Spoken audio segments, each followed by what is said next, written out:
তীব্র তাপপ্রবাহের কারণে দাবানলে বিপর্যস্ত পর্তুগালের বেশ কয়েকটি এলাকা। পর্তুগালের উত্তর ও মধ্যাঞ্চলের বেশ কয়েকটি এলাকায় ৫টিরও বেশি বড় দাবানল নিয়ন্ত্রণে কাজ করছেন ১৫০০-এর বেশি দমকল কর্মী। দেশটির সিভিল প্রোটেকশন বিভাগের তথ্য অনুযায়ী মাঙ্গুয়ালদে, পন্তে দে লিমা, অ্যারোকা, পেনামাকোর ও পন্তে দা বার্কা মিউনিসিপ্যালিটির দাবানল নিয়ন্ত্রণে হিমশিম খেতে হচ্ছে দমকল বাহিনীকে। মঙ্গলবার সকাল থেকেই বিজু, ভিয়েনা দো কাস্তেলো, আভেইরো ও কাস্তেলো ব্রাঙ্কো জেলার বিভিন্ন এলাকা থেকে আসতে থাকা দাবানলের খবর পেয়েই নেভানোর কাজে যুক্ত হন ১৬০০-র বেশি দমকল কর্মী।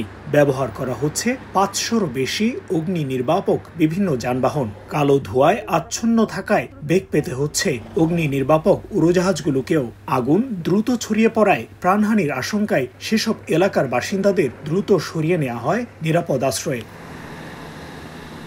ফায়ার সার্ভিসের পাশাপাশি আগুন নেভাতে এগিয়ে আসেন স্থানীয়রাও। সর্বোচ্চ প্রস্তুতি থাকায় এখন পর্যন্ত কোনো হতাহতের ঘটনা ঘটেনি। মঙ্গলবার দেশটির বিভিন্ন অঞ্চলে তাপমাত্রা ছাড়িয়ে যায় ৪০ ডিগ্রি সেলসিয়াস। তারিকুল হাসান আশিক, সময় সংবাদ, লিসবন, পর্তুগাল।